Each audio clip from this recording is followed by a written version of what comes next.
right, guys, welcome to On the Limb with Nature's Voice Game Calls. This evening, we've got Lainey Smith, 2022 ASA Women's Open Rookie of the Year, and West Virginia Archery Team alumni with us this evening. Dan Hall's going to be with us later on this evening. He'll probably just pop in here in a little bit. So, Lainey, last time we talked, we had some technical difficulties there Yeah. where we wasn't getting good service and things. Yeah, we So, should be good to go now, though. yeah, I think we're going to be good to go this evening. So we'll just start off where we left off. So we were talking about your indoor series and your equipment and stuff that you use. You've been using a 36-inch Matthews TRX 36. Yeah. Since I've even talked to you guys, I've been playing around because that's one of the big things I do in the off season is I'll never settle on one thing because my goal is just to get something that's going to hit the middle. Every single time the best that I can, the easiest that I can get it to do it. And I'm Yeah, playing a little bit with my 34 also on indoors, and so I'm still going back and forth on it. Um, I got my 36 though set up mainly. That's the one I take with me to the range. But when I'm at the house, I'm kind of tinkering between both of them, seeing what I can get to do. But yeah, right now, gotcha. 36 is the main one. Yeah, so we had Jeremy Jarrett on last night, and we were going through a bunch of different things, talking about all the equipment and stuff that he uses, Oh and yeah, he's a big Black Eagle guy oh yeah. and gas bowstrings and things like that. So let's go into some of the products and different things that you use, just to let people know that there's a wide array of different things out there that people can use, and how big of a variety the different shooters use. Oh yeah, yeah. Jeremy, he's a great guy and he's an excellent shot too. It's hard to miss him out on the range for sure, but you can hear him from a mile away laughing or something. Yeah. But at the same time, if you were to look at his stuff and my stuff, it's a totally different world. Same way it is out there on the range. But I shoot Matthews obviously for the bows. Typically on the 3D range, you're gonna see me with a TRX 34. Indoors, more than likely a 36, maybe a 34.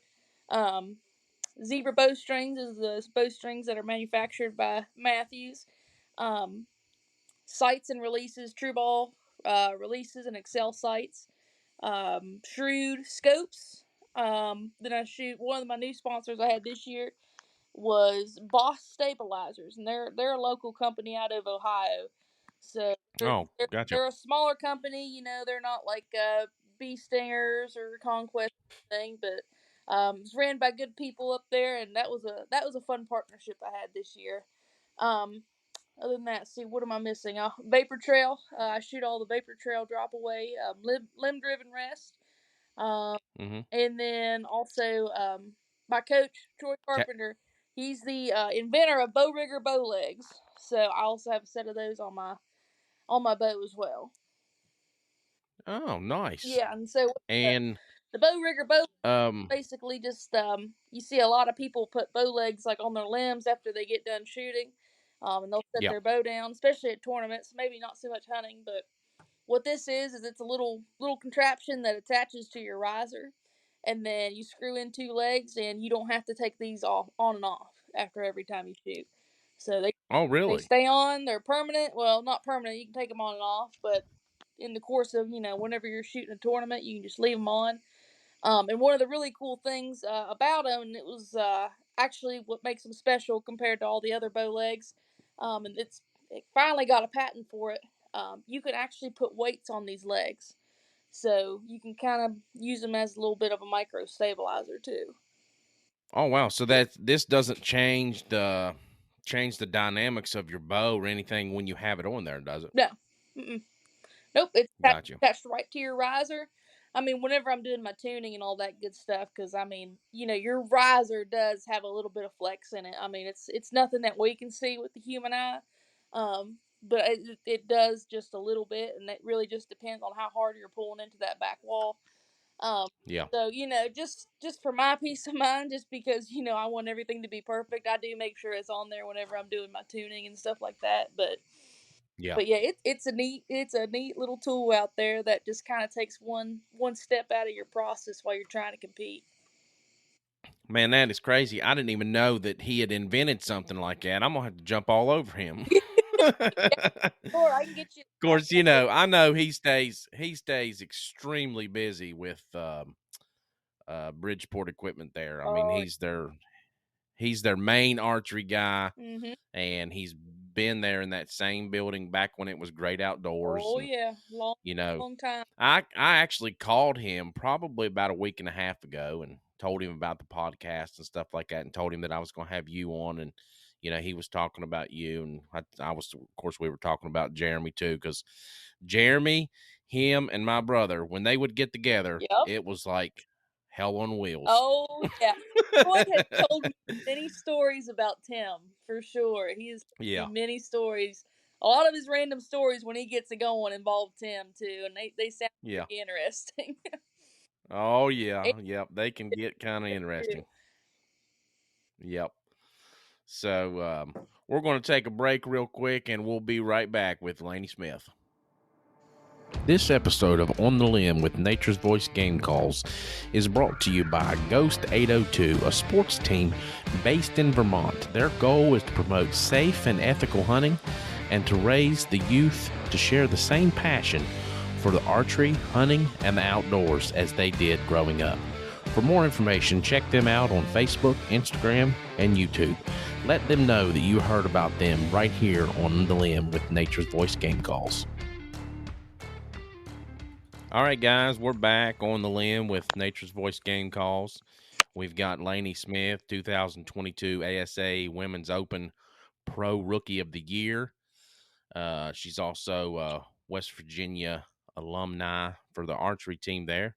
And she also placed third in the IBO Worlds in the Women's Pro Division this year. So I didn't know if we mentioned that in our first episode or not, but that was just one of our little snippet episodes before our actual launch week. And here we are in the launch week for our archery, right before archery season. So we have West Virginia archery season coming up here this Saturday. So are you rared and ready to go, Lainey? Well, we'll see. Saturday, I've actually got an event planned ahead with my kids at the school, so I'm gonna miss opening morning. But I'm hoping to get done around noon and run out to the blind as fast as I can, and then maybe hunt a little bit on Sunday too. But yeah, I think we're ready to go. Just as long as my bucks keep showing up on camera, I'm sure that I hear I'm you. sure that first sit out there they'll disappear on me like they do every year. But we'll Yeah. be out there You, regardless. you, you won't see very many bucks, but you'll see plenty of squirrels. Oh, 100%. I went squirrel hunting weekend. I think it was what 2 weekends ago. I think now, so I got a couple of them at least. Yeah. So one thing that we were talking about there during the break is I forgot to mention one of your sponsors there that you're partnered up with is Tack Veins. Yeah, I had my bow pictured in my head going through what I've got on it. I totally forgot arrows in general. Um, so yeah, tack veins. Switched to them this year, and I use them. For tournament stuff, I've been using the Tack Driver 2-inch vein. And then when I shot at IBO Worlds when I got third there, I used the Matrix 175. So those are super solid veins, super stiff, super quiet, which is super important, especially hunting. The quiet, that'll be the number one thing you notice right off the bat. Um, Oh yeah, yeah, definitely. when I put them on my indoor arrows, I had actual feathers on my indoor arrows. And then when I went from that to attack vein, it was like I went deaf. I was like, oh my gosh, was it really that loud? But Yeah, it's yeah, crazy, isn't it? yep. And then of course I also shoot Victory archery arrows. So and they Yes. were actually my very first sponsor ever. So Oh wow, that's awesome. yeah, so when I switched to Women's Open 45, the first year I shot that, they were my first sponsor that picked me up there, and I've been with them ever since. Nice. Yeah, I was going to mention the Victory arrows there. I didn't know whether we mentioned them. Now, is that the same arrow that you hunt with as well? Yeah, yep. I use Victory for everything, whether it's my Gotcha. recurve, my hunting bow, tournament bow. use it for everything. Nice. So, you have a trip coming up. Yes. Yeah. Tell us a little bit about that. Yeah, so got a pretty cool partnership here recently. Still working out the details on it. And hopefully this is something that I can announce soon publicly. Um, but hunting wise, I'm a big time whitetail fan. I mean, I grew up here in Putnam County and just chasing whitetails my whole life. And this spring, I'm gonna be making a trip to South Africa, hopefully. So Oh, wow. yep, so we're gonna be doing that, and hopefully get an impala, and think a kudu's on my hit list too. So that'll be that'll be a big change from whitetail, but I'm definitely looking forward to it.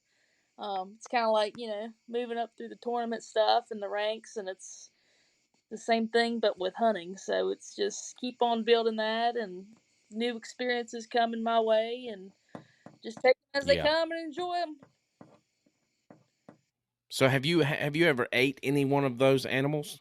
I actually have, and it's not um because I went hunting. I actually went to South Africa in 2018. Um, Okay. not for a hunting trip though. I was a part of an organization that I went with, and we did a trip where we visited different farms over there. So it was an agriculture trip, and I was there for 2 weeks, and it's definitely different over there. About every restaurant you go to has some sort of wild game. So it's not Yeah. it's not like over here, in the states where it's kind of a rare thing to see venison, on a menu in a restaurant.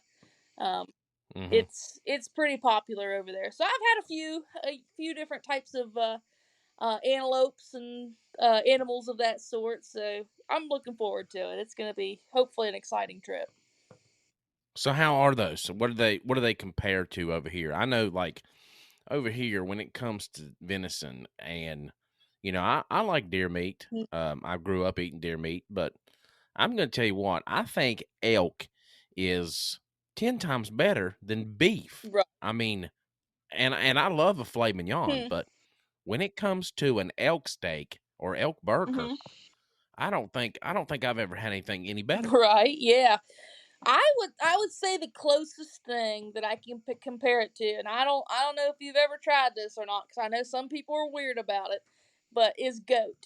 So just a normal old goat from whatever. Um, Yeah. I would say the antelope.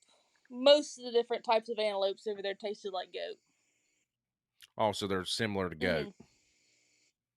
Now, see, I've had goat, um, and I've had lamb. Yeah. We just had lamb last weekend, Yeah. and it was amazing. We fixed it in the oven. Oh.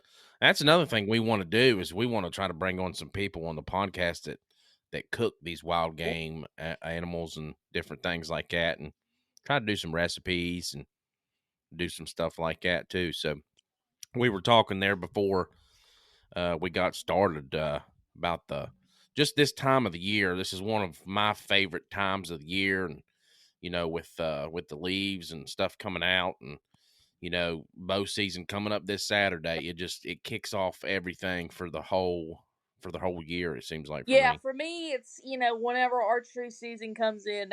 I don't care what day they say fall comes in, but whenever opening day archery season comes in, that's to me that's fall. I'm ready to break out sweatshirts and start enjoying Yeah, apple butter, and start to see some pumpkins around, and the leaves are changing, and so yeah, I don't care what day they say fall starts. To me, it's opening day of archery season.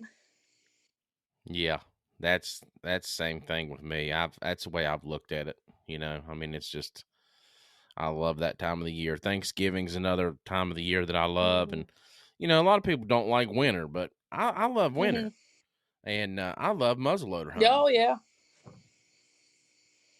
I All right, well, we're going to take a small break, and we'll be right back with Lainey Smith. This episode of On the Limb with Nature's Voice Game Calls is brought to you by Top Down Construction, a local construction company located in Hurricane, West Virginia. A veteran-owned and operated construction company ready to tackle any project. With over 25 years of experience in the industry, they offer a wealth of knowledge from design to completion. Contact them today at 304-425-2203 and let them make your dream a reality. You can also check them out on their Facebook page or call them again today at 304-425-2203. Again, that's Top Down Construction, 304-425-2203. All right, guys, welcome back to On the Limb with Nature's Voice Game Calls. Tonight we have Lainey Smith, 2022 ASA Women's Open Pro Rookie of the Year, and also WVU Archery Team alumni.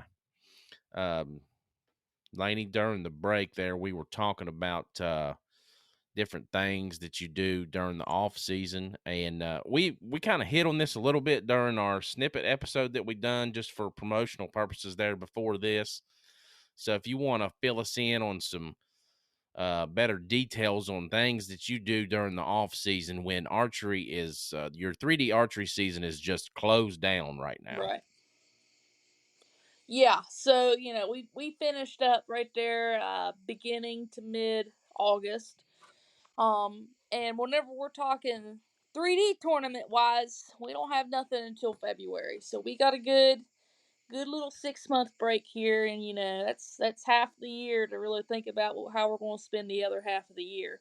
Yeah. Now during the fall here, probably mid to end October, we'll be starting to hit it hard, with the indoor stuff. And I like to always tell people that I shoot indoors to make my 3D better. It's not like the funnest thing in the world for me to go and shoot indoors, but it's one of those things it's a really technical skill. And it really brings out the worst in you. And that's what makes it so frustrating, is because it really does bring out the worst in you. And you Yeah. fight through it. And a lot of those, whenever you hear people talk about archery being a mental game, and really having a strong mental game and a really strong mindset, a lot of that comes from shooting indoors, because it's just you, a paper target 20 yards away. And there's no other strategy to it. There's no other mind games of what's standing between you and those different types of things to kind of take your mind off of it. It's just you and X downrange that you're trying to hit. So Yeah. it's super, super easy for yourself to get into your own head, start to second guess things, and just kind of take your mind off of your shot.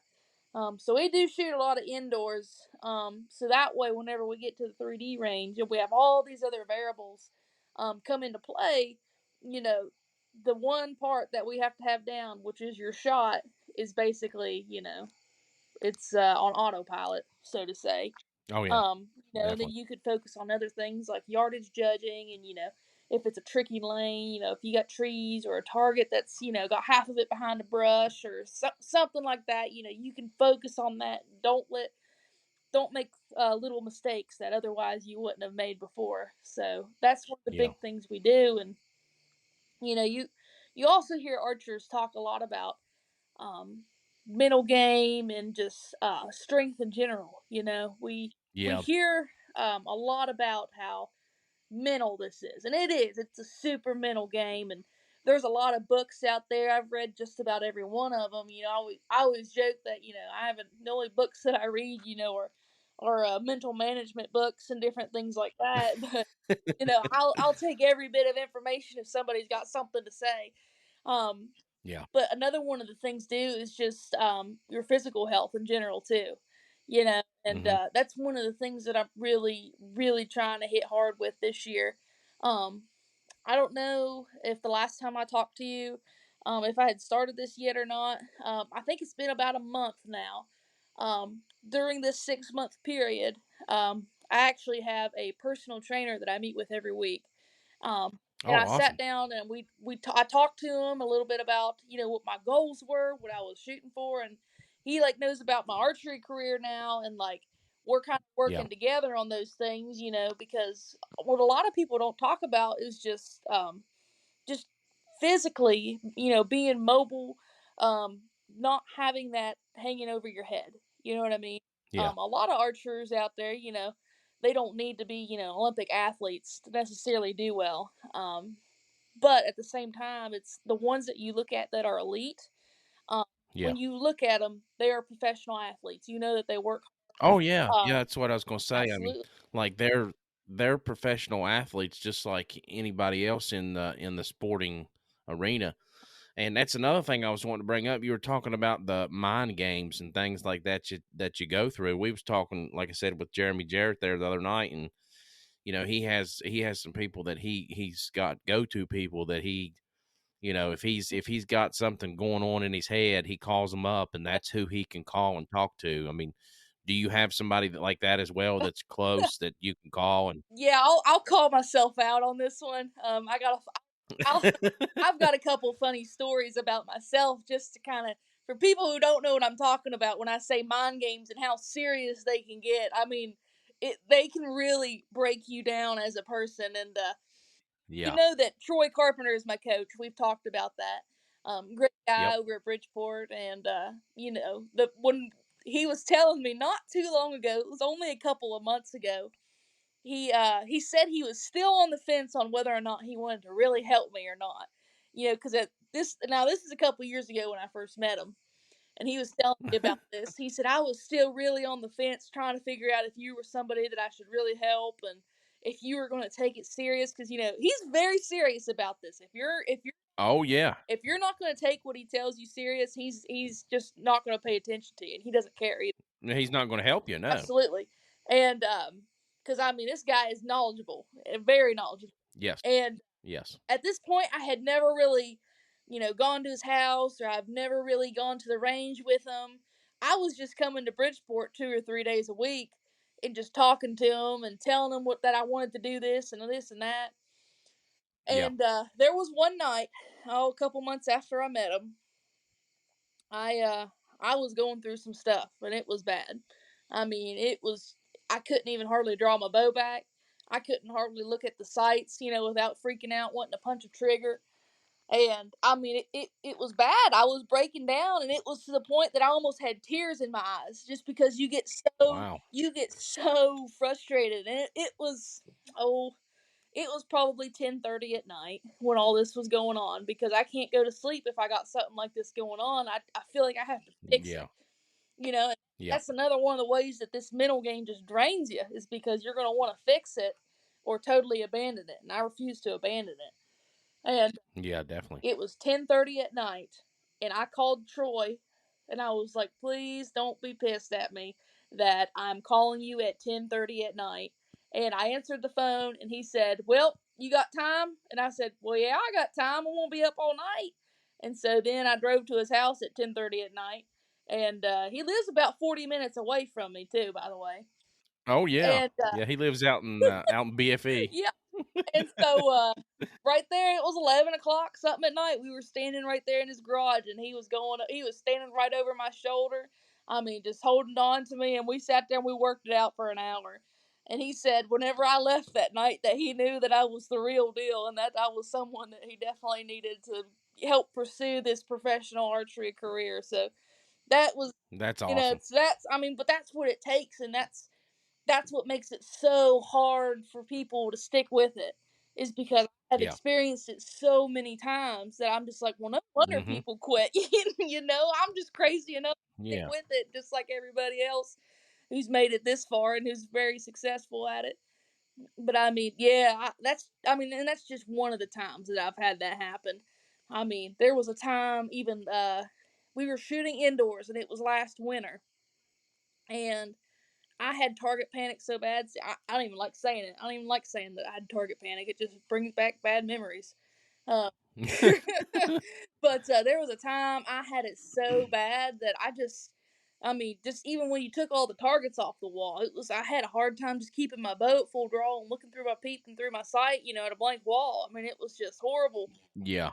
And I remember we were there, and it was me, Troy, Shelly, and a couple of our other friends. So there was a few of us there, and I was standing in that range, and I was just full on bawling my eyes out because I was so frustrated. I was so mad at it. that I didn't feel like I Hmm. could recover from this. I was like, how do you recover from something like this? And Yeah. it was me, Troy, and then John Wheeler. I don't know if you know John at all. Do you know John? I know the You're name. It's probably been a long time well, since I've seen him. yeah, well, he lives in Charleston too, but he shoots with us a lot. Yeah. But I had John Wheeler on one side of me and Troy Carpenter on the other side of me at a blank wall for 30 minutes, and we just had to sit there and just go over mental routine over and over and over.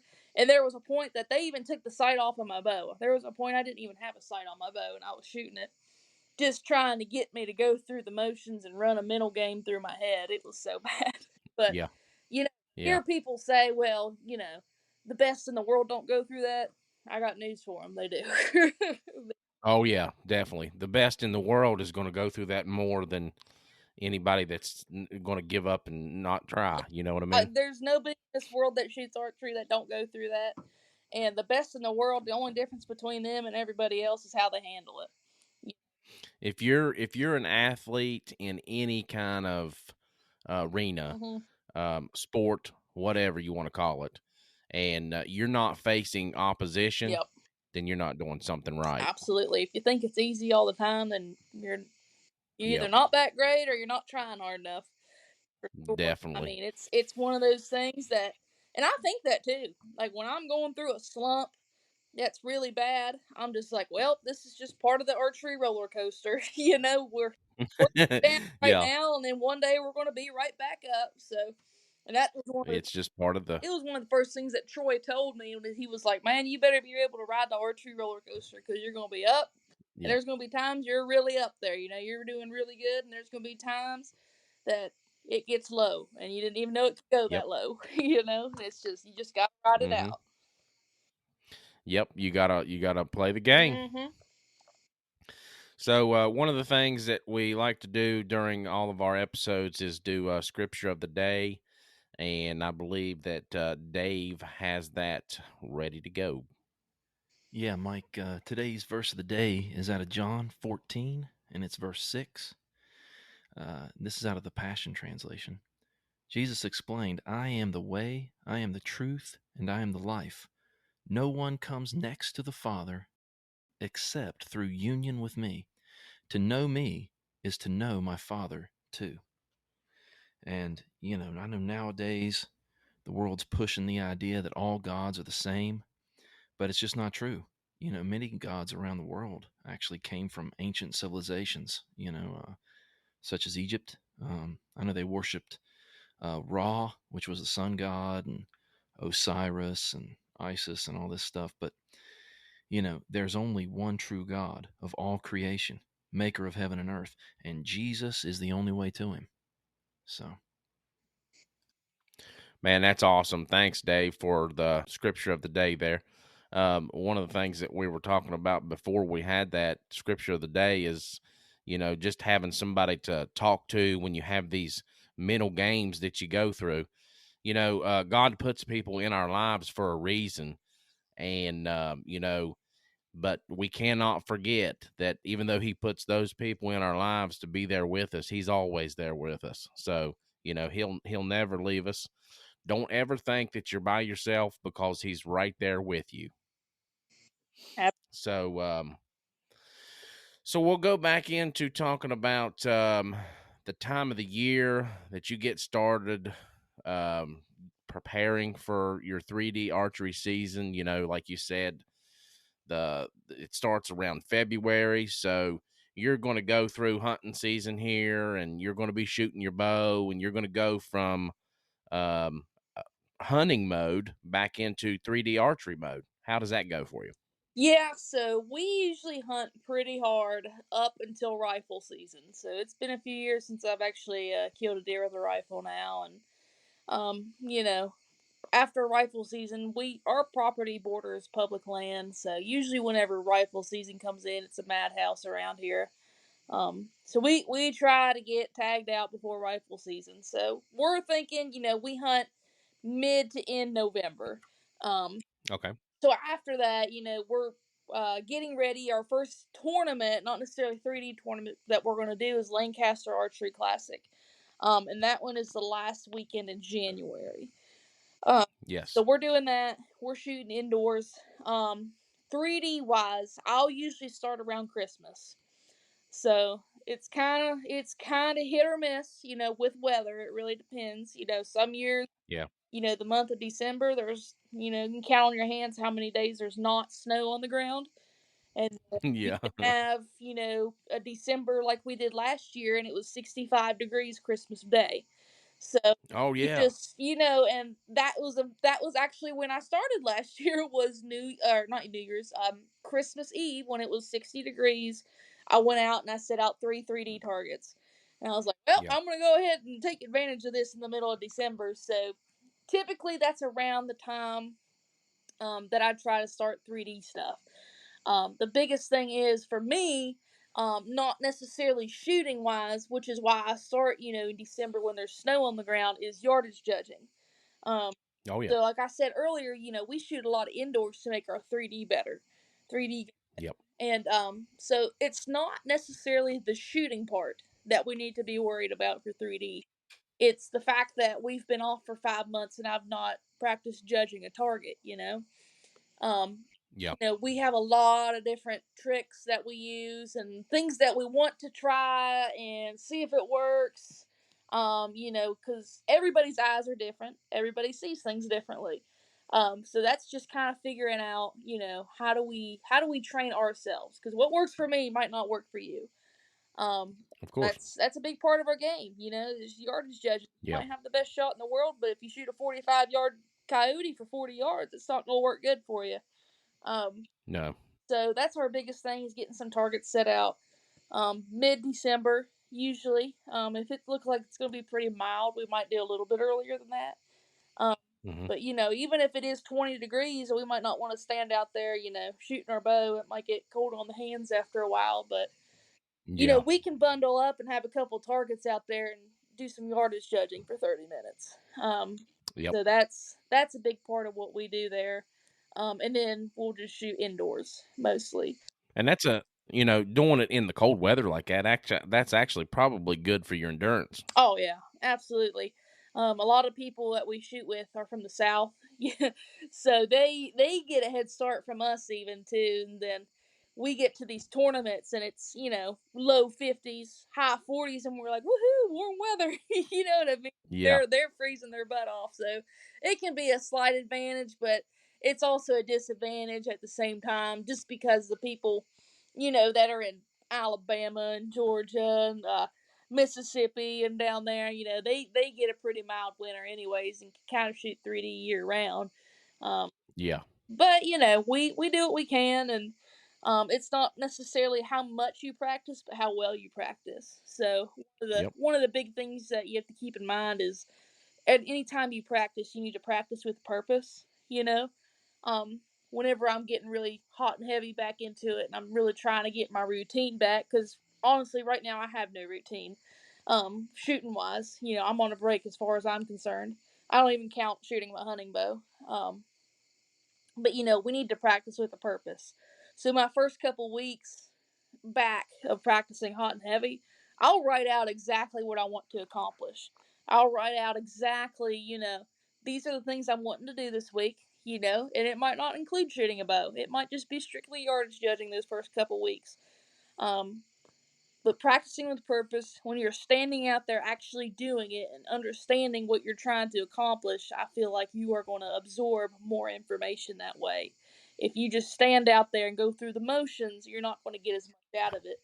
Um, if, Yep. if you planned ahead on that. So, Definitely. Yeah, you was talking about them winters here in West Virginia. It's hard to tell anymore what it's going to do. Like you said, oh, it I could know. be 70 degrees one day and it could be 20 degrees the next day. Oh, yeah. Yeah, for sure. I mean, the weather we've been having here past couple years has just been crazy and unpredictable, and Hmm. it's been Yep, it was nuts. 65 Well, last Christmas. yeah. Yeah, I particularly I don't like Christmases when it's like that. Well, when I think of Christmas, I think of snow and I think of cold. As cold as it can be. Absolutely. I'd always pray for a white Christmas, but other than that, I could do without snow. Yeah. Well, another thing that we are going to continue to do, and it's part of our platform here on Limb with Nature's Voice Game Calls, is country and military service and things like that. We're going to do a salute to service on every episode. So our salute to service this evening revolves around Private First Class Donnie Moore. Donnie served from 1967 to 1970. He was in Vietnam from 68 to 69, where he was inserted during the Tet offenses. And he's from Abington, Virginia. He served in the U.S. Army American Division, and he also served 1 year in Germany before going to Vietnam in basic training. He completed his basic training in Fort Benning, Georgia. He was honorably discharged from the military in 1970, and we just want to thank him for his service and honor him this evening for his sacrifice for our great country. So thank you, Donnie Moore, for your service and your sacrifice. And this is actually my brother-in-law's father. And when we sit around during the holidays, when we get together and he'll talk about, his stories and things like that, I could sit around for hours and just listen to the man's stories. I mean, he has some amazing stories, and he's an amazing man. So, Donnie Moore, we just want to honor you tonight and thank you for your service to our country. So, Lainey, I think that's going to wrap it up for us this evening.